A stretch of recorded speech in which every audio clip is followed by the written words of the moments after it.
నమస్తే SX news కి స్వాగతం. వార్తల్లో ముందుగా ముఖ్యాంశాలు.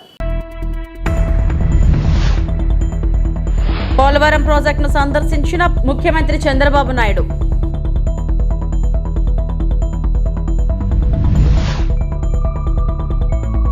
ప్రభుత్వ శాఖల్లో ఖాళీగా ఉన్న పోస్టులను భర్తీ చేస్తాం. తెలంగాణ డిప్యూటీ సీఎం పట్టి విక్రమార్క.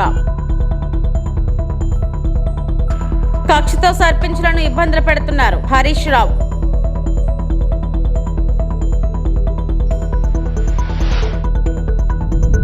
విజయ్ దివస్ సందర్భంగా జాతీయ యుద్ధ స్మారకం వద్ద అమరవీరులకు రక్షణ మంత్రి రాజ్నాథ్ సింగ్ త్రివిధ దళాల అధిపతులు నివాళులు అర్పించారు.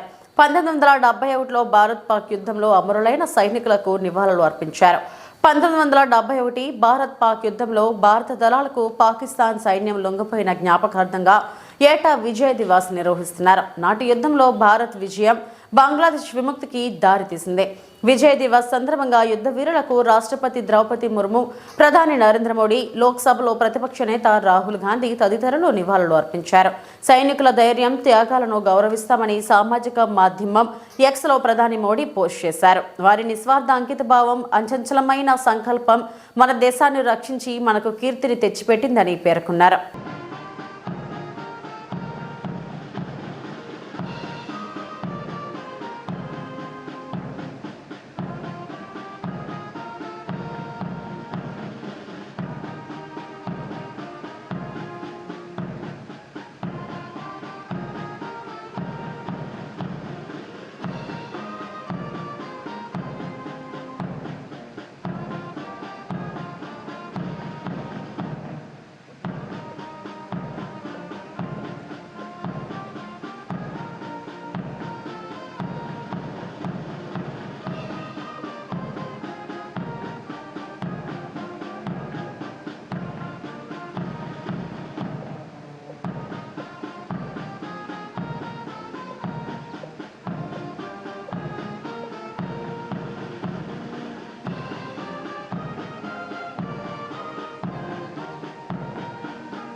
ఏపీ సీఎం చంద్రబాబు పోలవరం ప్రాజెక్టును సందర్శించారు. విహంగ వీక్షణం ద్వారా ప్రాజెక్టు పనులను పరిశీలించారు. అనంతరం ప్రాజెక్టు పురోగతిపై అధికారులు, ఇంజనీర్లతో ఆయన సమీక్షించనున్నారు. ప్రాజెక్టు పనులు, నిర్వాసితులు పునరావాసంపై చర్చించనున్నారు. సీఎం పర్యటనతో పోలవరం నిర్మాణం, పునరావాసం, పరిహారంపై స్పష్టత వస్తుందని రైతులు, నిర్వాసితులు ఆశలు పెట్టుకున్నారు. 2027 డిసెంబర్ నాటికి ప్రాజెక్టు నిర్మాణ పనులను పూర్తి చేసేందుకు కూటమి సర్కార్ వడివడిగా అడుగులు వేస్తుంది. ఈ దిశగా చేపట్టే పనుల షెడ్యూల్ను సీఎం వెల్లడించనున్నారు.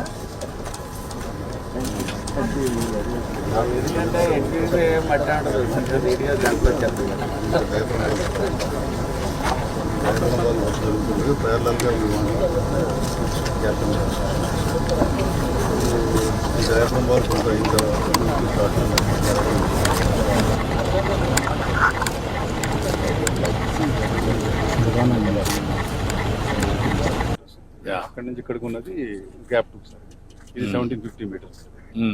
సో ఈ చిన్నది మనం ఆల్రెడీ కంప్లీటెడ్ కాంక్రీట్ వాల్ లా కనిపిస్తుంది. చూసారు, అది కూడా చూసారు. ఆ హైట్ వస్తుంది, కొంచెం పెరుగుతుంది. మొత్తం కంప్లీట్ అయిపోయింది. ఓకే, చాలా సార్లు చూస్తూనే ఉన్నాం కదా. ఇప్పుడు డయాఫామ్ వాలే కాకుండా వైబ్రో కాంపాక్షన్ కానీ, శాండ్ ఫిల్లింగ్ కానీ, what is the additional cost? దగ్గర 300 crores. ఇది ఒక 300, అది ఒక 990. 1200 టోటల్ గా కవర్ వల్ల అయినా ఎఫెక్ట్ వల్ల అయినా ఇది 2000 crores కింద 2000 crores net of effect 2000 heads రాయండి. 200 crores ఇప్పుడు వాళ్ళు 12,000 crores ఇచ్చిన దాంట్లో ఇంక్లూడ్ చేశారు. No, it's okay. I'm asking నష్టం ఎంత 2000 crores హెడ్ వైస్. వాళ్ళు ఇప్పుడు ఆపరేషన్ వర్కింగ్ ప్లాట్ఫామ్ రెడీ అయ్యి గైడ్ బండ్ జరుగుతున్నాయి sir, concrete guide walls. Sir ఇప్పుడు ఇటువైపు ఏమో టెస్ట్ చేస్తున్నారు సార్, ఇందాక చూసాను. యా, ఈ టెస్ట్ అవడం తోటి ఈ బండి ఇటు కూడా మొదలు పెట్టింది సార్. ఇటువైపు ఏమో వాళ్ళు డెసిషన్ అది ఓడోమీటర్ వేరే టెస్ట్ సార్, మంత్ క్లియర్ ఇచ్చేసి ఈ క్లియరెన్స్ లో ఈ రిజల్ట్స్ వచ్చినా ఇక్కడ ఏం పని జరగలేదు సార్. గ్రౌండ్ ఇంప్రూవ్మెంట్ కూడా జరగలేదు. గ్రౌండ్ ఇంప్రూవ్మెంట్ చేసి మనం బండి వేసి తర్వాత ప్లాట్ఫామ్ ఆన్ చేయాలి సార్. ఇదంతా మనకి why you are going one area clay, one area sand? What is the reason? ఇక్కడ ఏమైందంటే సార్, అప్పుడు ఫస్ట్ లో ఇదంతా క్లే సార్. మన ఫ్లడ్ వచ్చినప్పుడు ఏమైందంటే ఆ క్లేస్ కవర్ అయిపోయి శాండ్ జరిగింది సార్. దాన్ని ఇప్పుడు రిమూవ్ చేసి అలా చేయాలి. ఆ శాండ్ చేరేటప్పుడు కింద క్లే ఉన్నది. కింద క్లే ఉండి ఈ శాండ్ లో మనం వైబ్రో కాంపాక్షన్ చేస్తే క్లేలోకి వెళ్ళట్లేదు. దానివల్ల ఎఫికసీ ప్రాబ్లమ్ వస్తుందని దానికి ఓడోమీటర్. ఇది ఒరిజినల్ గా clay land, original clay sir. Clay land అది శాండ్ ల్యాండ్. ప్రభుత్వ శాఖల్లో ఖాళీగా ఉన్న పోస్టులన్నింటినీ భర్తీ చేస్తామని ఉప ముఖ్యమంత్రి బట్టి విక్రమార్క మండలిలో ప్రకటించారు. జాబ్ క్యాలెండర్ ప్రకారం ఉద్యోగ నోటిఫికేషన్లు ఇస్తామన్నారు. 10 ఏళ్లలో గత ప్రభుత్వం ఒక్క డిఎస్సి నోటిఫికేషన్ ఇవ్వలేదని, గ్రూప్ 1 పరీక్షను నిర్వహించలేదని బట్టి విమర్శలు గుప్పించారు. దానికి సంబంధించి 11,062 పోస్టులకి డిఎస్సి కండక్ట్ చేయడమే కాకుండా 10,006 మందికి సెలక్షన్ సంబంధించిన కాగితాలు కూడా ఇచ్చేసి అపాయింట్మెంట్ ఆర్డర్స్ కూడా ఇచ్చి ముందు తీసుకుని వెళ్ళాం. సో మా ప్రభుత్వం యొక్క లక్ష్యం ఇక్కడ ఉన్నటువంటి ఖాళీలన్నింటినీ అంచనా వేయటమే కాకుండా లెక్కలు కట్టి తద్వారా పబ్లిక్ సర్వీస్ కమిషన్ పంపించి పరీక్షలు నిర్వహించడమే కాకుండా ఆ నిర్వహించేది కూడా ట్రాన్స్పరెంట్గా, ఎక్కడ ప్రశ్నాపత్రాలు లీక్ కాకుండా, ఎక్కడ మాల్ ప్రాక్టీస్ జరగకుండా చాలా ట్రాన్స్పరెంట్గా జరిగేటట్టుగా మా ప్రభుత్వం చేసుకుంటూ ముందుకు పోతూ ఉంది. అందులో భాగంగా జీవన్ రెడ్డి గారు చెప్పినట్టు ఇంకా కొన్ని పోస్టులు ఖాళీగా ఉన్నాయి, వాటిని కూడా రిక్రూట్ చేయాలంటే రిక్రూట్ చేయటం కోసమే మేము జాబ్ క్యాలెండర్ ప్రకటించింది. దశల వారీగా చేసుకుంటూ పోతా ఉన్నాం. తప్పనిసరిగా ప్రభుత్వంలో ఖాళీలు ఉన్నటువంటి ఉద్యోగాలన్నిటికీ కూడా రిక్రూట్మెంట్ చేస్తాం, పూర్తి చేస్తాం. ఆ నోటిఫికేషన్ క్యాలెండర్ ఏదైతే ప్రకటించామో ఆ క్యాలెండర్ ప్రకారం చేసుకుంటూ పోతూనే ఉంటాం. ఇక రెండో అంశానికి సంబంధించి ఉర్దూ మీడియంలో కండక్ట్ చేసే పరీక్షలకు సంబంధించి, లేకపోతే ఆ ఉర్దూ మీడియం టీచింగ్ దాంట్లో సంబంధించినటువంటి వాటికి డీరిజర్వ్ చేసి ఖాళీగా ఓపెన్ కేటగిరీలో పెడితే ఫిల్ చేయడానికి అవకాశం ఉంటుందని వారు సలహా చెప్పారు. కానీ రిజర్వేషన్ సంబంధించినటువంటి అంశాల్లో దానికి నిర్దిష్టమైనటువంటి నియమావళి ఉంది. దాని ప్రకారం తప్పనిసరిగా ముందుకు పోతాం. డీరిజర్వ్ చేయడానికి అవకాశం లేదు అధ్యక్ష. దాన్ని యథాతిథిగా కొనసాగిస్తాం. తెలంగాణలో 691 కోట్ల బిల్లులు పెండింగ్లో ఉన్నాయని మాజీ మంత్రి బారాస ఎమ్మెల్యే హరీష్ రావు అన్నారు. బదా కాంట్రాక్టర్లకు మాత్రం బిల్లులు వస్తున్నాయని ఎద్దేవా చేశారు. శాసనసభలో ఆయన మాట్లాడారు. ఏడాదిగా బిల్లులు చెల్లించకుండా సర్పంచులను గోస పెడుతున్నారని విమర్శించారు. గవర్నర్ మంత్రులను కలిసి వారు మొరపెట్టుకున్నారని చెప్పారు.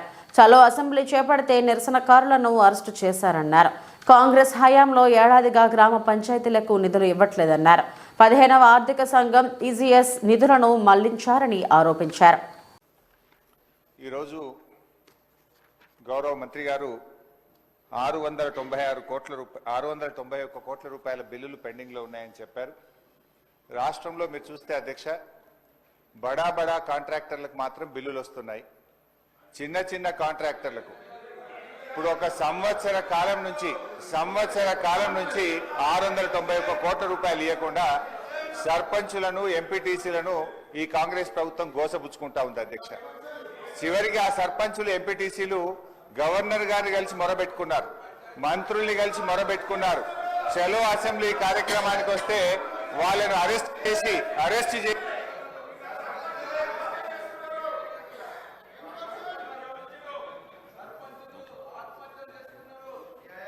స్పీకర్ సార్ సభను కొంచెం ఆర్డర్లో పెట్టండి. స్పీకర్ సార్ 2 రోజులు మొన్ననే ట్రైనింగ్ ఇచ్చింది, ఇదేనా సార్ ట్రైనింగ్? సార్ అధ్యక్ష, బీఆర్ఎస్ పాలనలో తెలంగాణ పల్లెలు అద్భుతంగా కేసీఆర్ గారి నాయకత్వంలో తీర్చిదిద్దబడ్డాయి. పల్లె ప్రగతి, పట్టణ ప్రగతి అనే కార్యక్రమం పెట్టి ప్రతి నెల పల్లె ప్రగతి కింద గ్రామాలకు 275 కోట్లు ఇచ్చాం, పట్టణ ప్రగతి కింద 150 కోట్ల రూపాయలు ఇచ్చాం. కానీ కాంగ్రెస్ ప్రభుత్వం వచ్చిన తర్వాత ఈ ఏడాది కాలంలో పల్లె ప్రగతి, పట్టణ ప్రగతి కింద ఒక్క రూపాయి కూడా గ్రామ పంచాయతీలకు ఇవ్వకుండా పోవడం వల్ల ఈ రోజు ఈ సమస్య వచ్చింది అధ్యక్ష. ఇది నేను చెప్తున్నది కాదు, కేంద్ర ప్రభుత్వం చెప్పింది. దేశంలో ఉత్తమ గ్రామ పంచాయతీల అవార్డులు ప్రకటిస్తే టాప్ 20 అవార్డ్స్ లో 19 అవార్డులు తెలంగాణ రాష్ట్రానికి వచ్చాయి. 20లో 19 తెలంగాణకు తెచ్చిన ఘనత కేసీఆర్ గారిది, బీఆర్ఎస్ ప్రభుత్వాన్ని. సో ఆ రకంగా పల్లెలు చేశాం. ప్రతి గ్రామ పంచాయతీకి ట్రాక్టరు, ట్యాంకరు, ట్రాలీ, నర్సరీ, వైకుంఠధామము, డంప్ యార్డు పెట్టి తెలంగాణ పల్లెలు దేశానికి ఆదర్శంగా నిలిపిన ఘనత కేసీఆర్ది, బీఆర్ఎస్ పార్టీ. అధ్యక్ష, మేము గౌరవనీయులు మంత్రి గారిని కోరేది ఒక్కటే, ఇవాళ ఈ ప్రభుత్వం వచ్చిన తర్వాత ఎస్ఎఫ్సి నిధులు విడుదల కావట్లేదు. ఈజీఎస్ నిధులు కేంద్ర ప్రభుత్వం ఇచ్చినా డైవర్ట్ చేసినారు. 15th ఫైనాన్స్ కమిషన్ డబ్బులు కేంద్ర ప్రభుత్వం ఇస్తే డైవర్ట్ చేసినారు. జీపీ జనరల్ ఫండ్ కూడా వాళ్ళ డబ్బులు వాళ్ళు ఖర్చు పెట్టుకోవడానికి కూడా ఫైనాన్స్ నుంచి క్లియరెన్స్ ఇయ్యక, చెక్కులు పాసుగాక ఇవాళ సర్పంచులు ఆత్మహత్య చేసుకునేటువంటి పరిస్థితి వచ్చింది. అప్పులు చేసి బంగారం కుదబెట్టి పనిచేస్తే ఈ బిల్లులు ఇయ్యారు అధ్యక్ష. ఒక్క నవంబర్ నెలలో బడా కాంట్రాక్టర్లకు 1200 కోట్లకు పైగా బిల్లులు ఇచ్చారు. ఒక్క నెలలో 1200 కోట్లు బడా కాంట్రాక్టర్లకు ఇస్తారు. ఈ చిన్న కాంట్రాక్టర్లు 5 లక్షలు 10 లక్షలు చేసిన సర్పంచులు, ఎంపీటీసీలు, జెడ్పీటీసీల మీద ఎందుకు పగబట్టి కక్షతో వాళ్ళని ఇబ్బంది పెడుతున్నారని చెప్పి నేను ఈ రోజు ప్రభుత్వాన్ని అడుగుతున్నా అధ్యక్ష. ఈ రోజు పరిస్థితి ఏమైంది? గ్రామ పంచాయతీలకు రెగ్యులర్ గా ఇవ్వాల్సిన నిధులు ఇవ్వకపోవడం వల్ల అతి పిన్న వయసులోనే ప్రపంచ చెస్ ఛాంపియన్ గా నిలిచిన దొమ్మరాజు గుకేష్ స్వదేశానికి తిరిగొచ్చాడు. చెన్నై విమానాశ్రయంలో గుకేష్ కు ఘన స్వాగతం లభించింది. అభిమానులు భారీగా తరలి రావడంతో విమానాశ్రయం వద్ద సందడి నెలకొంది. గుకేష్ తో కరచాలనం కోసం అభిమానులు పోటెత్తారు. అభిమానులు ఇచ్చిన మద్దతుతోనే తాను ప్రపంచ చెస్ ఛాంపియన్ గా నిలిచినట్లు గుకేష్ తెలిపాడు. చదరంగంలో ప్రపంచ విజేతగా నిలవడం గొప్ప అనుభూతినిచ్చిందని అన్నాడు. ఇటీవల జరిగిన ప్రపంచ ఛాంపియన్షిప్ లో చైనాకు చెందిన డిఫెండింగ్ ఛాంపియన్ డింగ్ లిరెన్ ను ఓడించిన 18 ఏళ్ల గుకేష్ అతి చిన్న వయసులో జగజ్జేతగా అవతరించాడు. సాధారణంగా భావోద్వేగాలను అదుపులో ఉంచుకునే గుకేష్ తన చిరకాల స్వప్నం నెరవేరిన క్షణాన తీవ్ర భావోద్వేగానికి గురయ్యాడు.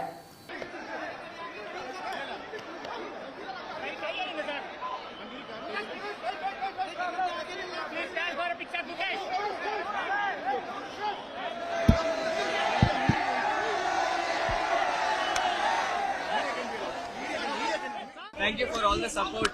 It means a lot to bring back the trophy to India, and thank you for this reception. I hope we can have a great time in the next few days celebrating together. I'm very glad to be here, and I could see the support and what it means to India. So I'm really glad to be here. What is your message to the fans? You guys are amazing. You gave me so much energy. So yeah, looking forward to meeting you all.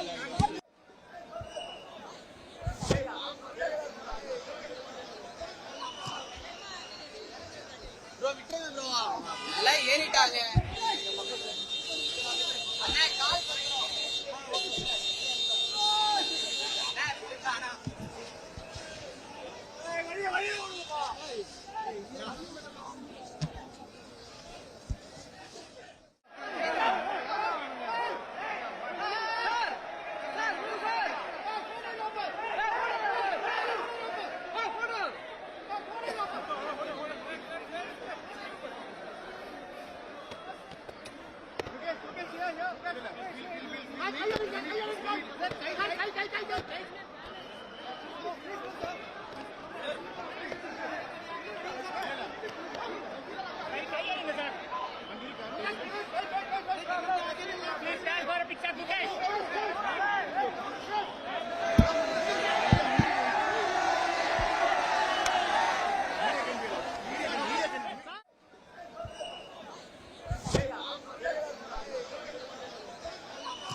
Alluri జిల్లా Rampachodavaram division Maredumilli గోవులను తరలిస్తున్న భారీ container పట్టివేత. మూగజీవాలను తరలిస్తున్న ముఠాగుట్ట రట్టు చేసిన పోలీసులు. భారీ container seize, 2 అదుపులోకి తీసుకున్న మారేడుమిల్లి పోలీసులు. చింతూరు వైపు నుండి గోవులను అక్రమంగా తరలిస్తుండగా పట్టుకున్న పోలీసులు. పట్టుకున్న గోవులను గోశాలకు తరలించనున్న పోలీసులు.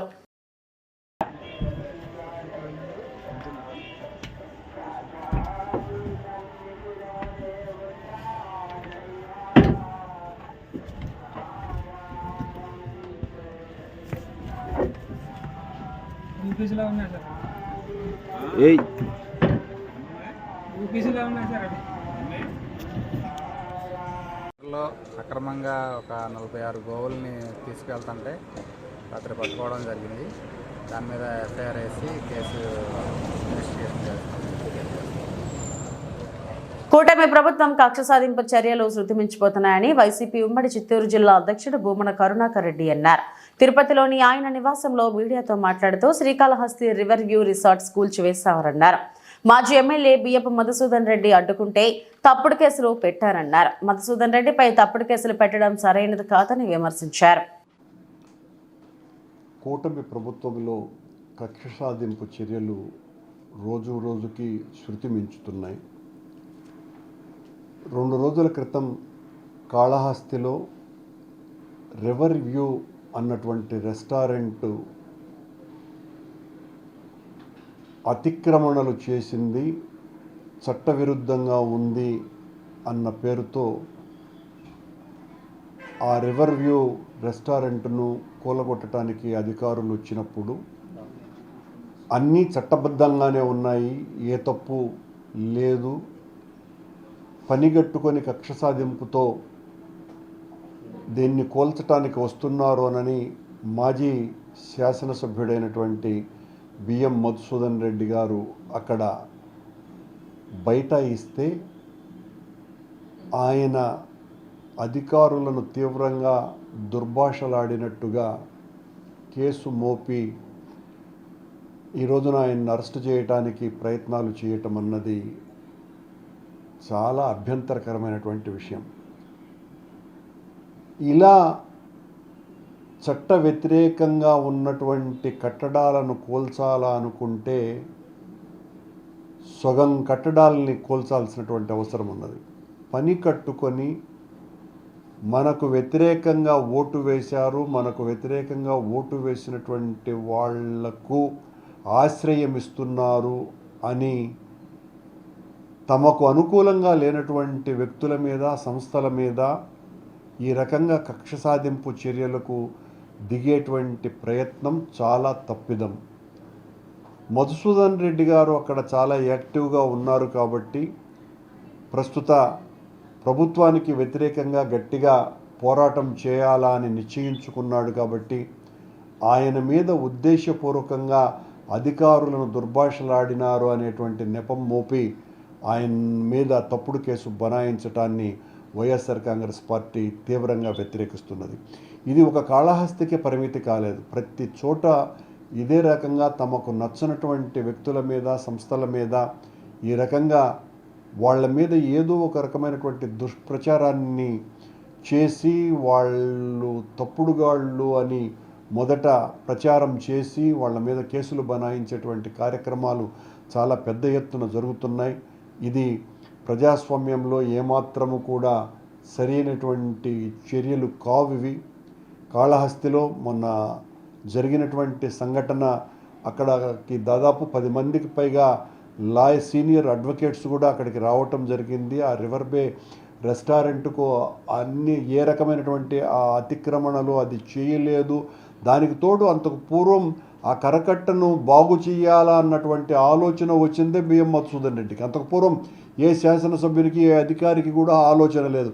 ఇతను దాన్ని మరొక వేగా వచ్చేటువంటి యాత్రికులకు రాకపోకలు. దక్షిణ కైలాసంగా పేరుగాంచిన ప్రముఖ పుణ్యక్షేత్రం శ్రీకాళహస్తీశ్వర దేవస్థానం ఆలయంలో ధనుర్మాసం పండుగ నెల తొలి రోజున సందర్భంగా ఆలయ అలంకార మండపం వద్ద గొబ్బెమ్మ అమ్మవారిని పూలమాలలతో, ఆభరణాలతో సుందరంగా అలంకరించి మంగళ వాయిద్యాలతో, మేళతాళాలతో 4 మాడవీధుల్లో ఊరేగించారు.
అసలు బంగారమా కల్తీ బంగారమా తెలుసుకునే లోపే బోర్డులు తిప్పేస్తున్న బంగారు షాపులు. పశ్చిమ గోదావరి జిల్లా తాడేపల్లిగూడెంలో కొందరు బంగారం వ్యాపారం ముసుగులో చేస్తున్న మోసం మరొకటి బయటపడింది. ప్రధాన రహదారికి చేర్చి బొమ్మన సెంటర్లో ఉన్న ఒక బంగారం షాప్ నిర్వాహకుడు సుమారు 20 కోట్ల రూపాయల విలువ చేసే బంగారం నగలు, డబ్బుతో సహా తన రెండో భార్యతో సహా ఉడాయించాడు. బొమ్మన సెంటర్లో ఇటీవల ఎంతో ఆర్భాటంగా ప్రారంభించిన నగల షాప్ను మోసాలకు కేంద్రంగా చేసుకుని ఖాతాదారులను మాయమాటలతో నిండా ముంచి రాత్రికి రాత్రే పరారవడంతో స్కీమ్ల పేరుతో మోసపోయిన వారు లబోదిబోమంటున్నారు. 2 భార్యల ముద్దుల మొగుడైన నాని వ్యసనాలకు బానిస, డబ్బును దుబారాగా ఖర్చు పెట్టేవాడని తెలిసిందే. శేషమహల్ రోడ్ సంతలో ఒక బంగారు షాప్ను నిర్వహిస్తున్న ఈ షాప్ నిర్వాహకుడి కుటుంబం ఖాతాదారులతో పరిచయాలను పెంచుకొని కొత్త షాప్ను ప్రారంభించి సుమారు 20 కోట్ల రూపాయలకు మోసం చేశాడని అంటున్నారు.